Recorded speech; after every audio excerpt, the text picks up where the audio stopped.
All right, you got it? Fine. All right, kind. All right. Shalom, shalom. Shalom, shalom. Right, it's your brother Bariala. Brother Karatazar. Coming to you from GMS Lines of St. Louis Camp.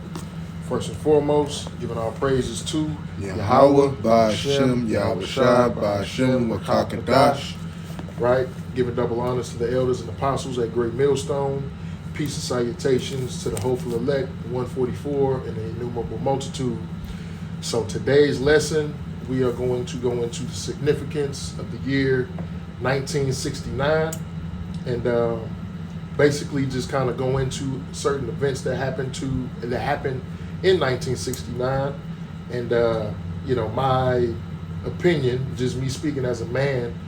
I think the Lord chose 1969 because the 6 and the 9 are the inverse numbers of each other, right? 6 representing the rise of Babylon the Great, and the 9 representing America's downturn, right?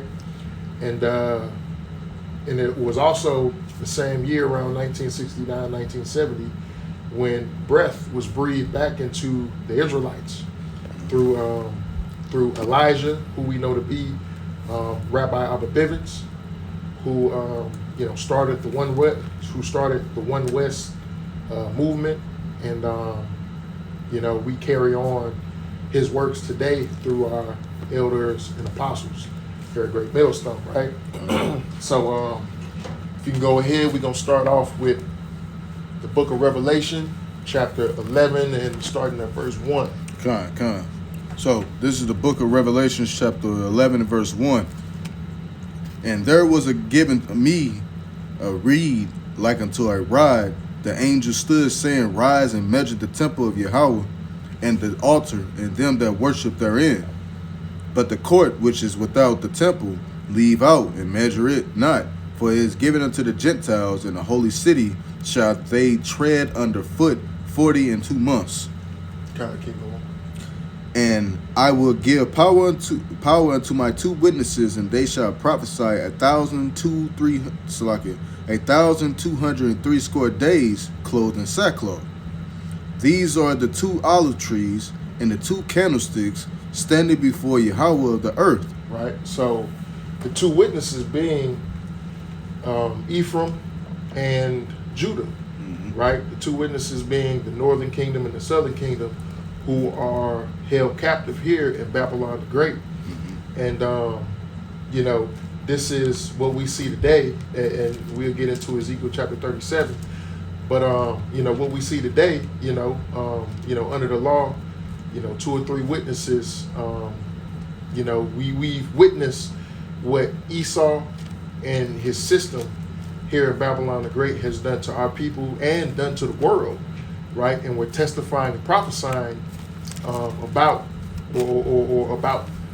what he's done, his judgments, and the kingdom to come, right?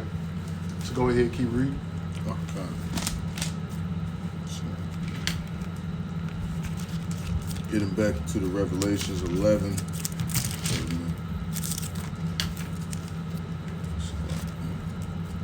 Revelation 1 and verse 5, and it says, If any man would hurt them, fire proceedeth out of their mouth, and devour their enemies, and if any man will hurt them, he must in this matter be killed. These have power to shut up heaven, that it rain not in the days. These have power to shut up heaven, that it rain not in the days of their prophecy, and have power over waters to turn them to blood, and to smite the earth with all plagues as often as they will. And once this right here is just going referencing back to what Moses did when the Lord sent Moses to free his people. Okay, that's where you get the term "let my people go," because that's the story of Moses. And when it says these had days of shut heaven, that it rained not, days they prophecy, that happened in the days of Elijah. Okay, when the Lord basically made it to be a drought over the land. Okay, and Elijah prophesied that. Okay, and it says, and if in this matter, if any good man would kill them, and he must be killed in this matter. Okay, because you can't touch the apple of the Lord's eye. Okay, because you come against us, you coming against the Lord, man. Okay. Verse 7. No, verse where is it?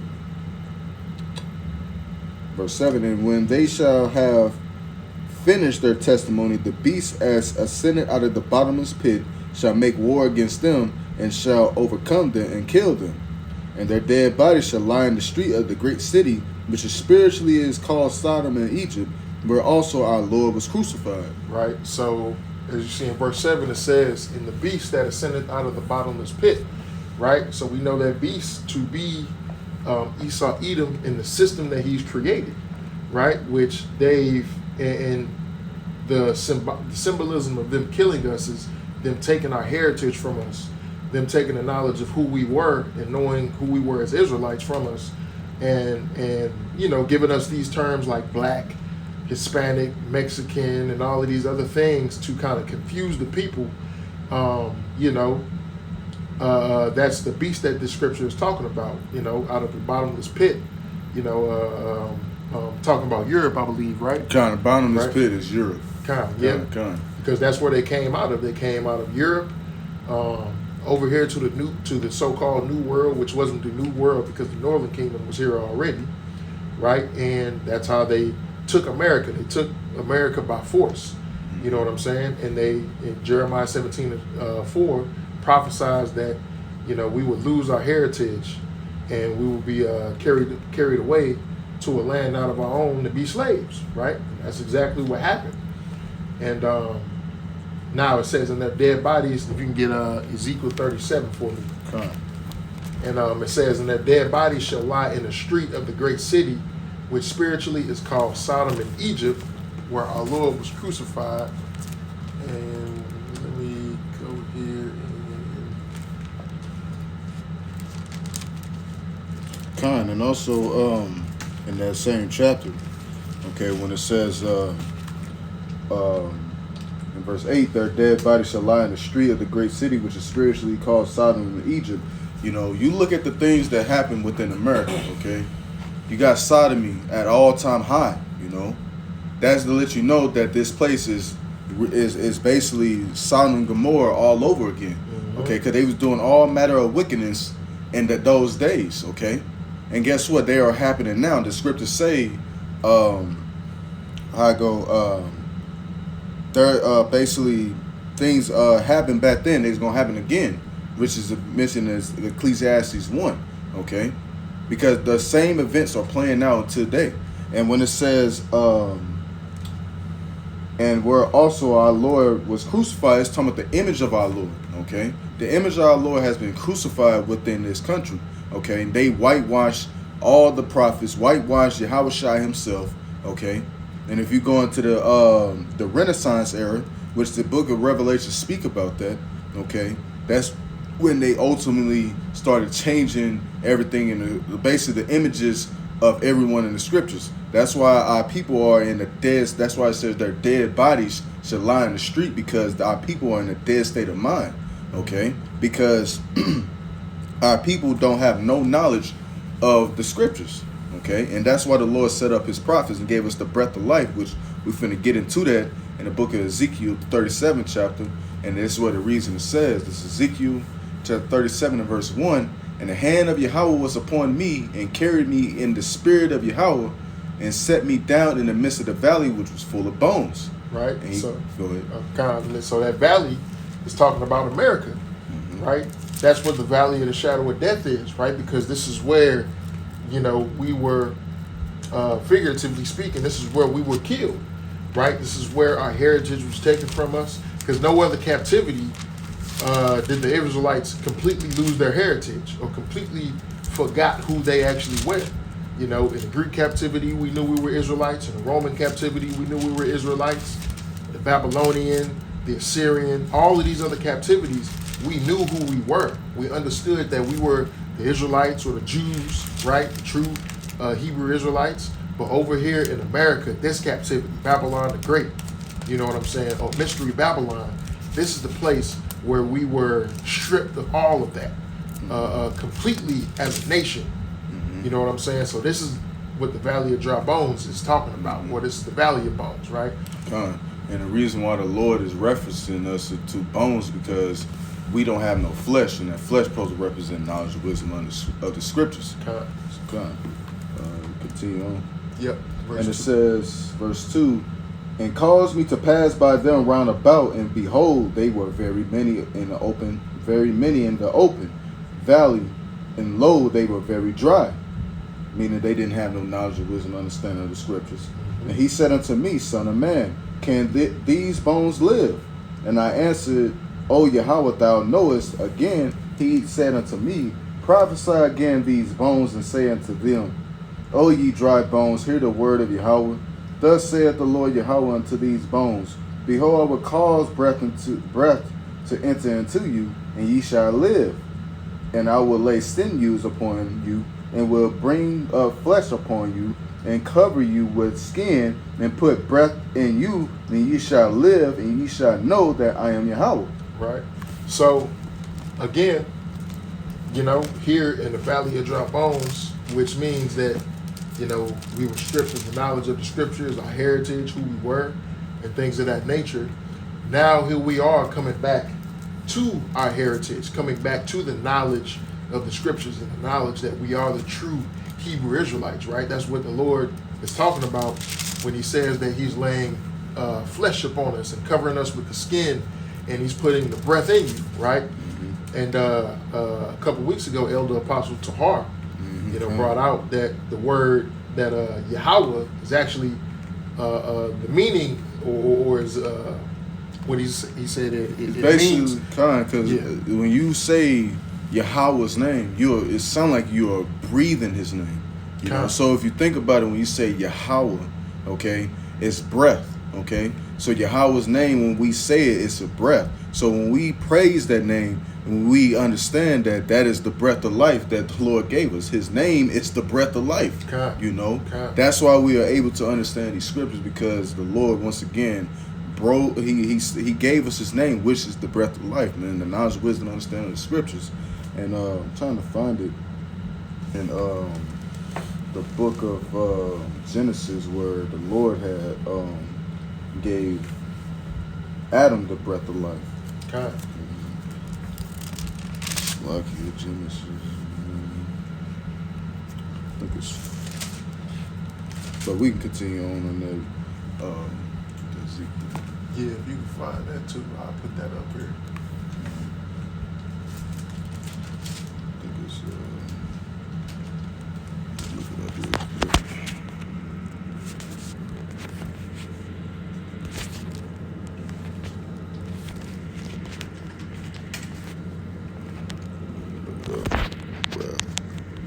I think Genesis 2 and 7. The water.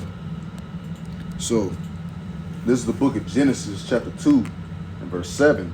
And Yahweh power formed man out of the dust of the ground, and breathed into his nostrils the breath of life, and man became a living soul. Right. So right there it go right there. The Adam, Abraham, Isaac, and Jacob, they knew the name of the Lord back then. They had the breath of life, okay? That's why when you come into these times and we in Babylon the Great, a lot of our people are lost. That's why they are referencing to dry bones, because they don't know the name of the Lord. They still calling upon Jesus Christ, okay? They still calling Yahweh, okay? When you say Yahweh, it's like you suffocate a little bit saying it. But when you say Yahweh, you getting that full-fledged breath, Mm-hmm. You feel that, right? You feel it, and again, that's the life, the same way that Yahweh breathed life into Adam, right? Who we know to be Yahweh Shai in the reincarnation. He's breathing that same breath back into us here in these last days, right? To prepare us and give us the knowledge that we need before the end of times, right? And the end of this kingdom, and to prepare us for the kingdom to come, right? So this ain't just, you know what I'm saying? Because, you got these Christians, you got vocab been coming at us lately. You got a whole lot of other, even some Israelite groups, Bishop Yefta, you know what I'm saying? been separating himself from the Israelites and things like that, man. Mm-hmm. But you know, the true men of Yahweh Bashim Yahweh Shai, we have that life. We have the true doctrine and understanding of the Holy Scriptures, right? Which is that breath of life, man. Right. So this is it's a precious thing. Mm-hmm. So let's go back to Ezekiel 37 and start at verse 7. This is Ezekiel 37, verse 7. So I prophesied as I was commanded, and as I prophesied, there was a noise, and behold, a shaking, and the bones came together, bone to his bone. And when I beheld, lo, the sinews and the flesh came up upon them, and the skin covered them above, but there was no breath in them. Then said he unto me, prophesying to the wind, prophesy, son of man, and say to the wind, thus saith the Lord Yahweh, come from the four winds, O breath, and breathe upon these slain, that they may live. So I prophesied as he commanded me, and breath came into them, and they lived and stood upon their feet as an exceeding great army. Right. You know? So let's take it back to Revelation 11. This goes hand in hand, right? So we start at verse 9.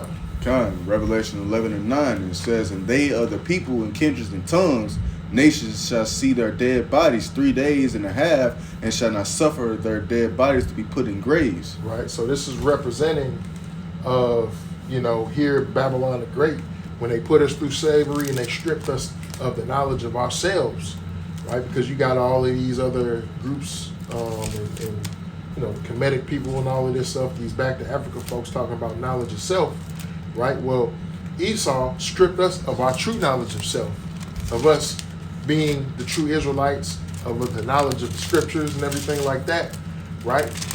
And from around 1619 to 1969, and if you add that up, it's 350 years. That's represented in 3 days and a half, right? So during that time, you know, nobody had thought to, when it says put us in graves, nobody had thought to, you know, explain to us or break down to us, hey, you know, you guys are the Israelites. The reason that these things are happening to you because it was prophesied in the Bible that you guys were going to slavery, come here on ships and things like that. Everybody was just looking around like, oh, look at these niggas. We ain't gonna tell them. They don't know that they the greatest people on earth to ever walk the earth. Right. We ain't gonna tell them that. We just gonna keep that a secret, right? And these elite have paid billions of dollars just to keep that a secret, keep that from us, right? But yet, after the 3 days and a half, around 1969, that breath began to be breathed back into us, right? Through Rabbi Abba Bivens, who we know is Elijah, which was prophesied to come in the scriptures, right? And then keep reading, verse 10. Revelation 11 and 10, and they that dwell upon the earth shall rejoice over them and make merry, and shall send gifts one to another, because these two prophets tormented them that dwell on the earth. Right, because back in David and Solomon's time, man, we had these heathen under subjection. We had all of these heathen under subjection at one point in time, right? All of these heathen, and you can see in Psalms 83, it explains who our enemies were. And we had all of these heathen under subjection, and they remember that. That's why they chose not to tell us that, right? Because they like, well, we ain't gonna tell you because what? You're gonna be back on top again, right? So, you know, that's why they sent gifts one to another. It's talking about slaves. We were the slaves that they were sending as gifts one to another, you know, making merry. You know, they were happy to put us in slavery, happy to put us on the bottom and put us in these lower states here in the hood and the ghettos and the reservations and things like that, right? And that's where, you know, that traffic comes into, you know, the traffic of commerce, you know. That's the slave trade was a traffic, man. You know, they were selling us off in the auction. You know, you go look at the history of Black Friday. What was that about? That was about them selling off Israelites, man. Okay, for a good deal. All right. So just think about it, man. Our people have been destroyed by a lack of knowledge. That's what Hosea 4:6 goes into. Our people are destroyed of a lack of knowledge because they don't know these things. Okay, the Lord had to send this breath upon the true prophets, because the Lord even said that he's going to send pastors of his own heart, okay? And we believe here at GMS that we are those pastors of the Lord's heart, man, because we are going into the truth and speaking 100% truth, man. Okay? Right? So let's go to verse 11. Verse 11 in Revelation. Yep. And it says, and after 3 days and a half, the spirit of life from Yahweh entered into them, and they stood upon their feet, and great fear fell upon them which saw them. Right. And they heard a great voice from heaven saying unto them, come up hither. And they ascended up to heaven in a cloud, and their enemies beheld them. Right. So again, after 3 days and a half, after that 350 years, life began to enter into us, right? So look, we go ahead and get Malachi chapter 4 and verse 5. Right? Life began to enter into us, right? By what? By the preachings of Elijah, or who we know as Elder Rabbi Abba Bivens, which was prophesied here in Malachi chapter 4 verse 5, right? This is the book of Malachi chapter 4 verse 5. And it says, behold, I will send you Elijah the prophet before the coming of the great day, great and dreadful day of Yahweh. And he shall turn the hearts of the fathers to the children, and the heart of the children to their fathers, lest I come and smite the earth with a curse. Right? So before that great day, it's talking about before the destruction, before Yahweh's judgment, before he brings judgment upon the earth for all of the wickedness that's been going on and for what they've done to his people. Right? So Elijah was sent forth to jumpstart this ministry that we see today, right? All of these camps that we see today, it stems from all of these camps that we see out on the streets. They all stem from the teachings of Elder Abba Bivens. You know what I'm saying? Whether you got camps that may deny it or maybe not, who knows? But we know that the truth, that all of these things that we see, this movement that we see here in Babylon the Great, with these men, these so-called blacks, Hispanic and Native American men on the streets preaching and prophesying, right? This movement stemmed from Elder Rabbi Abba Bivens through the spirit and power of Yahweh Ba'ashem Yahweh Shah, right? So, in Revelation 11, it said, it says, and they stood up on their feet, and great fear fell upon them which saw them, right? And that's, again, talking about the heathen. Great fear fell upon these heathen who are seeing this ministry and seeing the Israelites come back to life, coming back to the knowledge of who they are and coming back to the knowledge of the scriptures. Because a lot of these heathen, especially these so-called Edomite Christians, and even these Jake Christians, they come against us and try to prove us wrong and say that what we're teaching is untrue. But yet, what does the scripture say? The Lord said, I should give you a mouth that no man can gainsay. Right? They can come against it all they want and try and dismantle it, but this is a movement of Yahweh Ba'ashem Yahweh Shai, so it cannot be destroyed, right? Pertaining to Acts chapter 5 and verse 39, I believe. So what we see here, the fears for coming up on the nations, because they know that when we're turning back to Yahweh Ba'ashem Yahweh Shai, when we turn back to our power, right, then we cannot be stopped. We cannot be stopped. And, it's throughout all the Holy Scriptures. That's why these people are so gung-ho about, coming against us, trying to deceive us, trying to break us down and everything like that. But, they can't do it. And if you think about it, you Christians, you heathens can come across this truth all you want. But guess what? You just condemning yourselves at the end of the day, because the scriptures even prophesied that truth shall be declared, man. This is a quick precept. This is 2nd Esdras chapter 6 and 27. It says, for evil shall be put out and deceit shall be quenched, because this is the process that the Lord is doing. Evil is going to be put out the earth. There's going to be no more deceit in the earth. Meaning what? These devils telling these lies, trying to say they are the people. No, we are the true people of the Bible, because y'all not living by not one word of the scriptures, man. Okay? Not one word. Everything that the Lord told us to do, y'all perverted it. Okay? That's why it says, for evil shall be put out and deceit shall be quenched. As faith, it shall flourish. Corruption shall be overcome. Right? Faith is flourishing. Okay? When we go out there on the highways and byways and people see us, man, that should increase your faith, man. Okay? We go out there faithfully, and when we see other brothers coming out the woodworks and stuff like that, and they fall into 100% truth, that's how we know we have the 100% truth at GMS, because guess what? We know it's the truth, okay? And it says, in truth which has been so long without fruit shall be declared, okay? Look around, man, across the four corners of the earth, okay? The gospel is being spread through what? The WWW, the World Wide Web, okay? That's why the Lord told us, that's why, you got the other one, the network, okay? Yeah. That's why the Lord said what? He said he should send fishermen, okay? Because we are fishing for the elect, okay? We are fishing for the elect, and if you think about it, how are we fishing for the elect? These videos that go up on the internet, okay? That is that net to draw in the elect, man, okay? All the other fish is going to be cast out, okay? And that's it on that. Right.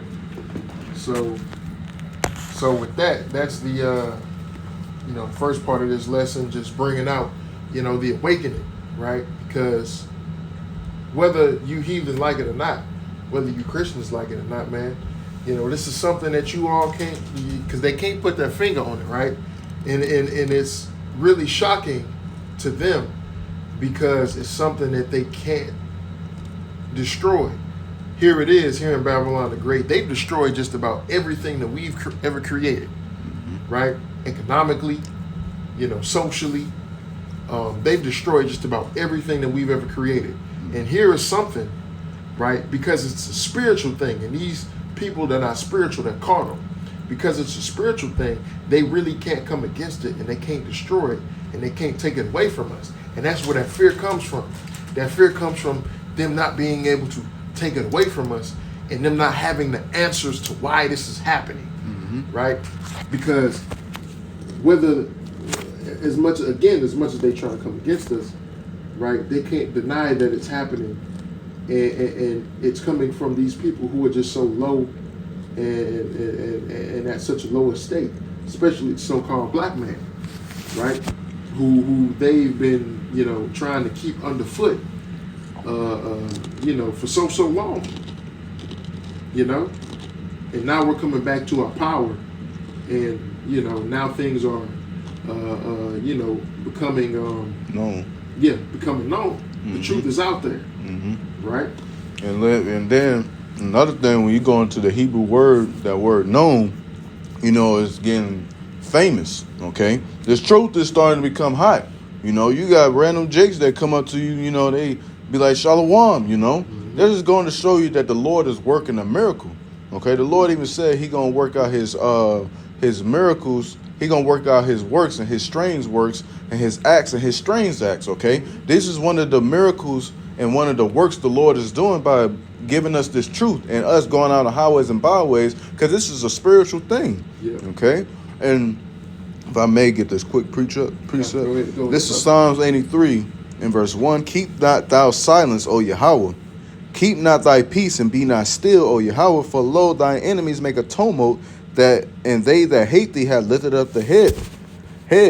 And they have taken a crafty counsel against thy people and consulted against thy hidden ones. Who are the hidden ones? The Israelites. They have said, come and let us cut them off from being a nation, that the name of Israel may be no more in remembrance. And how are they doing that to this day? By giving our people bullshit ass food, God giving us bullshit ass music. Like, they set up Sexy Red, to just destroy the minds of you women, okay? They give us NBA Youngboy to destroy the minds of you men, okay? But y'all fail to realize that they are doing this on purpose, because they are taking a crafty counsel on how to keep you jakes, you so-called blacks, Hispanic, Native Americans, in a dumb state. That's why the scriptures say, that they are dry bones. Because they know who you niggas are. Mm-hmm. But you niggas don't know who you are. Mm-hmm. That's the thing about it. Mm-hmm. You know what I'm saying? And as long as they can keep you in that state, they happy. Right. But they ain't happy with this truth. Mm-hmm. You know what I'm saying? They not happy with that, right? Mm-hmm. Okay. And it also says, verse 5, for they had consulted together with one consent, they had confederate against thee, the tabernacles of Edom, one of the first enemies on the list, Esau, Edom. Okay, he's the ringleader of it, man. Then you got Moab, the Ishmaelites, Amalek, Ammon. Look, all these nations hate you, Jake.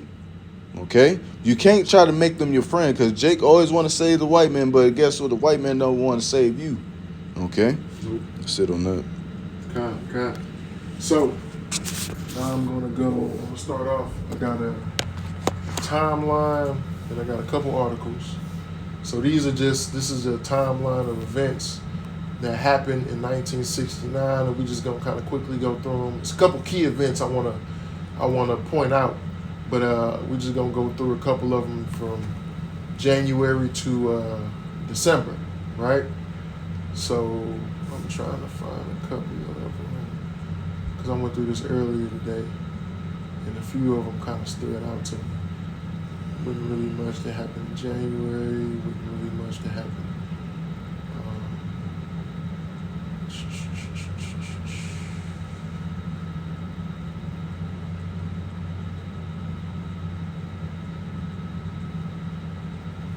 Right, and they got a picture of Martin Luther King up there, who he died the year before this. But where was it at? Where was it at? It was because it had something to do with feminism and also had to do something to do with the Black Panthers.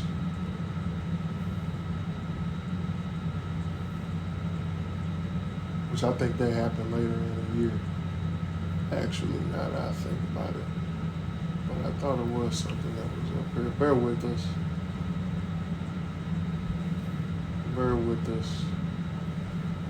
Because I think this was here's one thing, right? Well, actually, I didn't see this one. It says, William Brent, a member of the Black Panther group, hijacks a U.S. airplane to Cuba and becomes the 28th person in this year to do so. That's interesting. Which, and you know, when it came to the Black Panthers in that time, you know, of course they weren't in the truth. They didn't have the knowledge and things that they had, but they had a Form of knowledge. Yeah, they had a form of knowledge and a somewhat positive movement because initially their objective was to protect different Jake neighborhoods and also, you know, provide food, clothing, and different programs for, you know, Jake to kind of prosper. And the only problem with that is that they didn't want to have Yahushua involved. That's why the Lord disbanded it. Okay, because if you try to do things without Yahushua's leadership, you know, it's gonna fall apart, man. That's why, like, when we went to war, what did we always do? Pray to the Lord and ask the Lord, will we prevail against our enemies? And the Lord would give us the say-so, okay? Because in one of these you'll see here where the president at this time, Richard Nixon, and here I got one thing I'm going to get to. Richard Nixon, he actually declared, not Richard Nixon, J. Edgar Hoover declared the Black Panther Party as the top priority on the FBI list, which you had a whole bunch of other stuff going on at that time. But here it is, these so-called black men who vowed to protect their neighborhoods, they declared them the number one group that the FBI should focus on.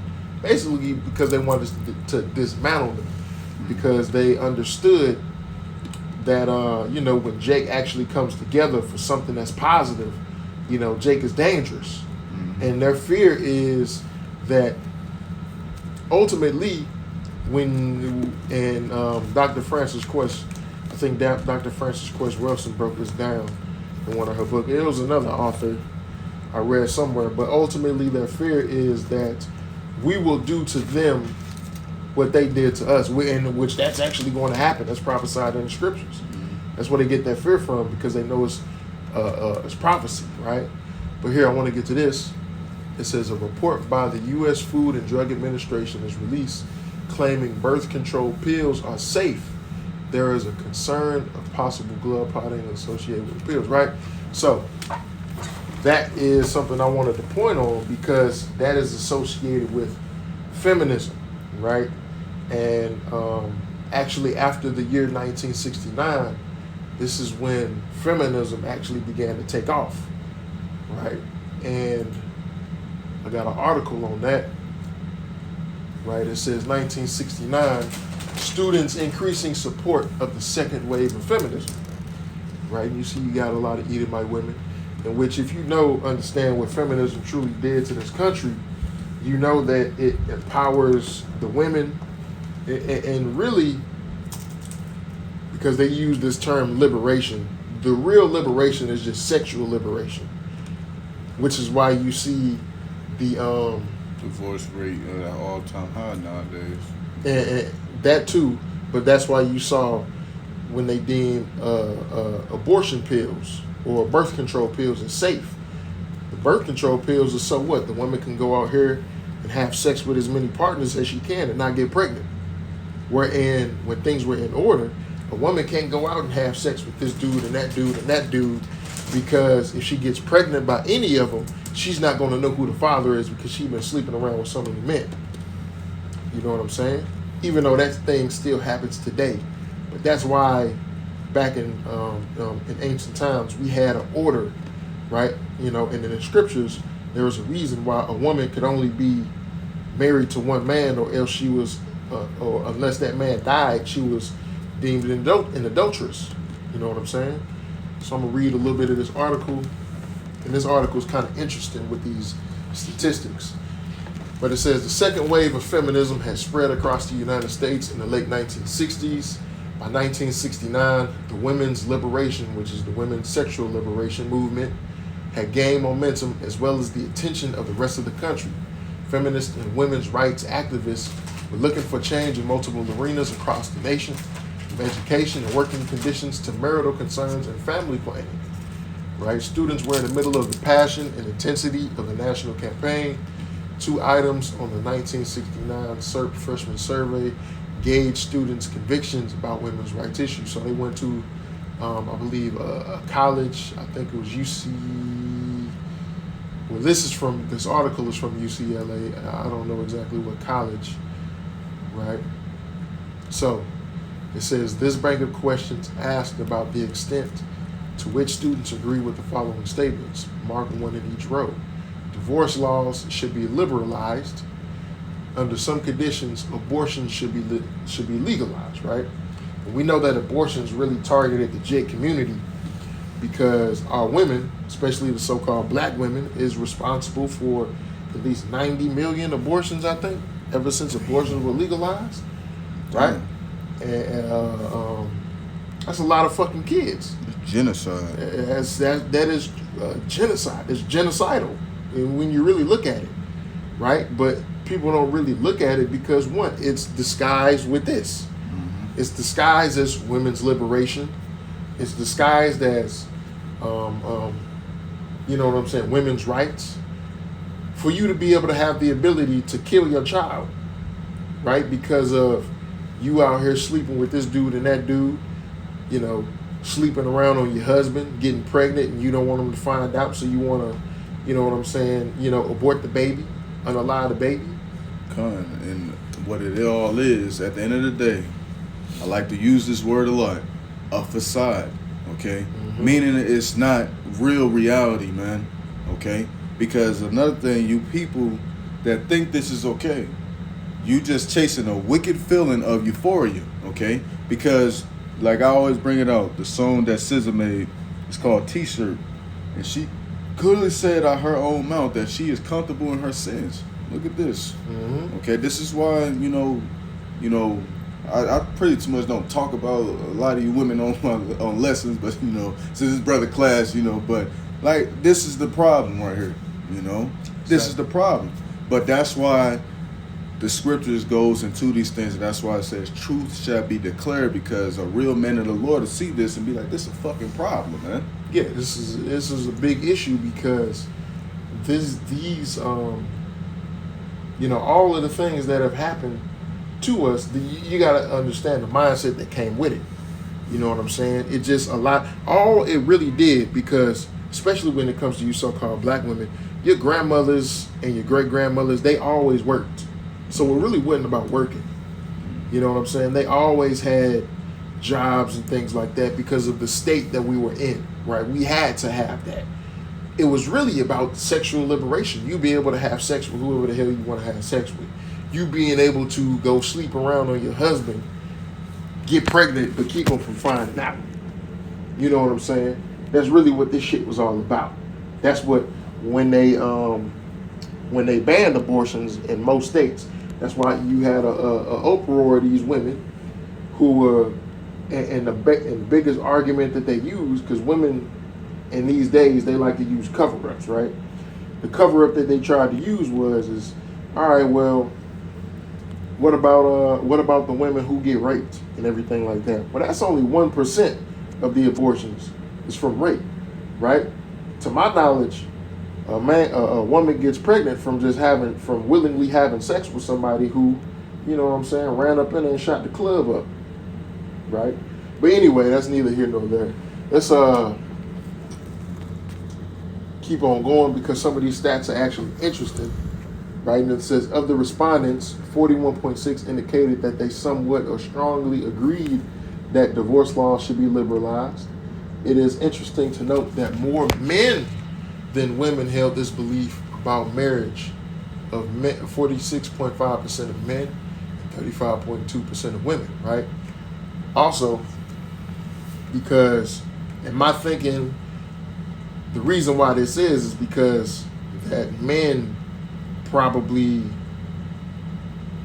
probably thinking like, okay, well, if divorce laws are liberalized, meaning it's easy to divorce somebody, it's easier to divorce somebody or legally divorce somebody, that's cool. All right, I can leave my wife and I can go marry this younger chick and do this or do that or whatever, and or it'll be easier for me to have, you know what I'm saying, because some people did this,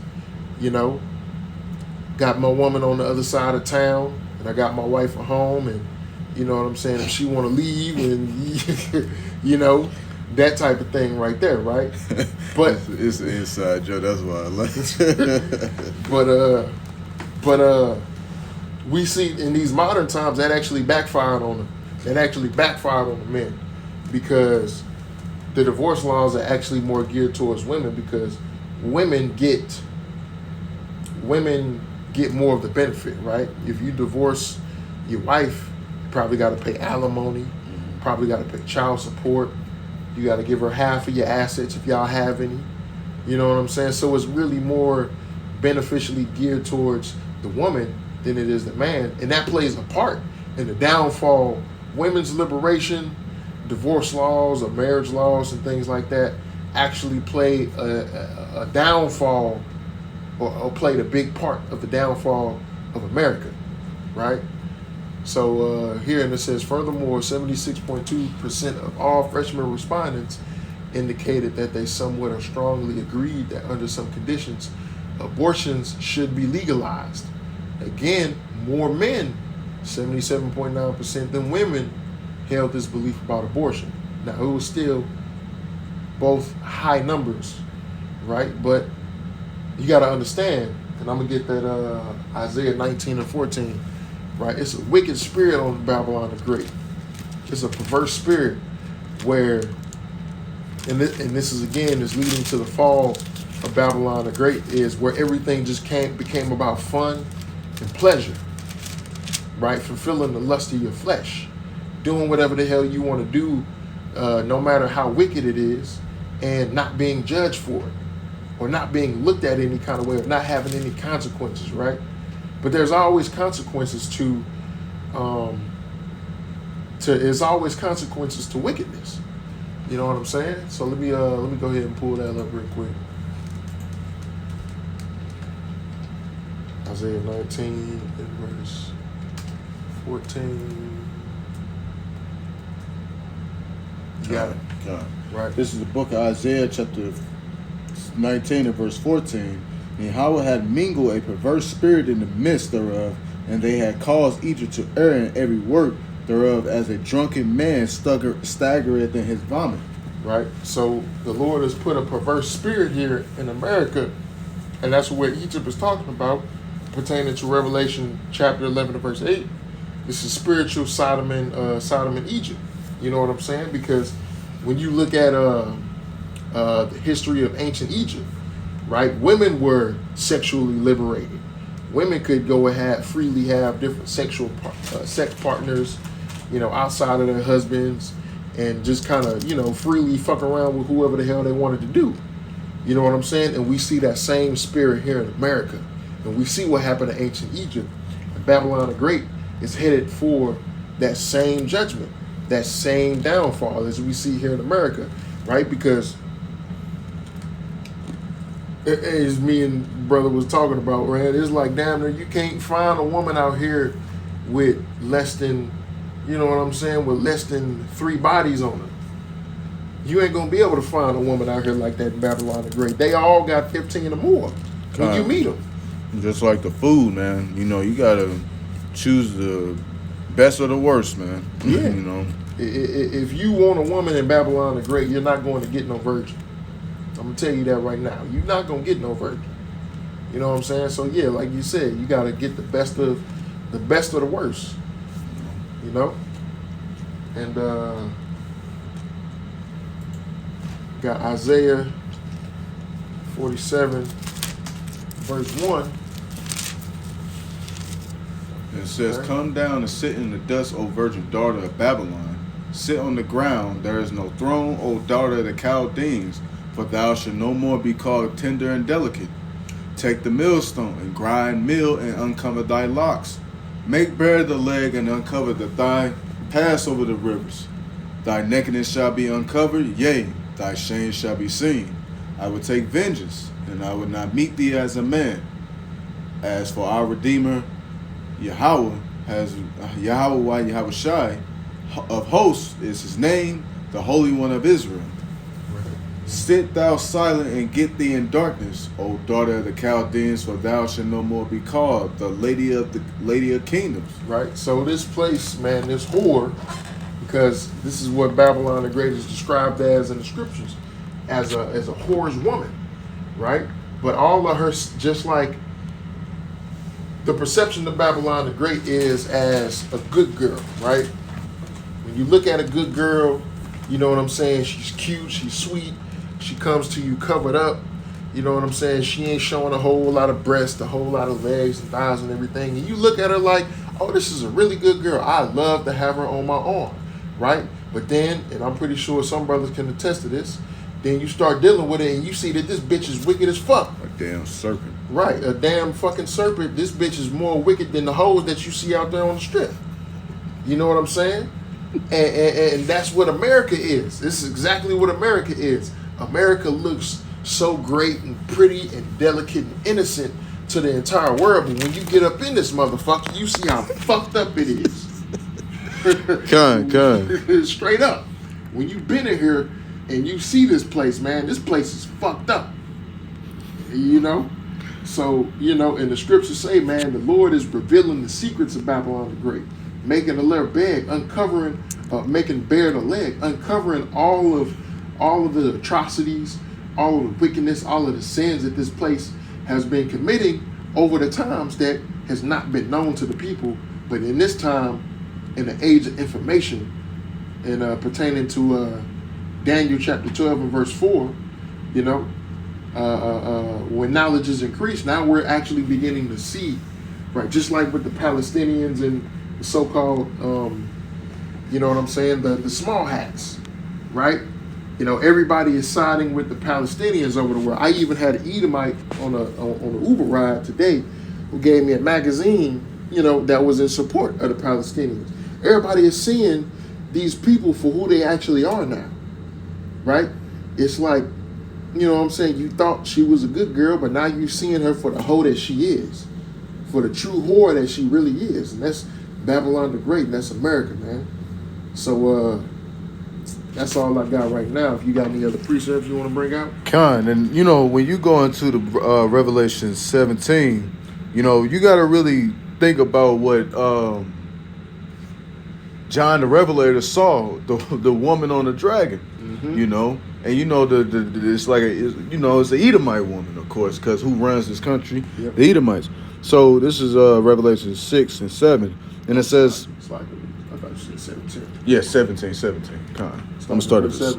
6.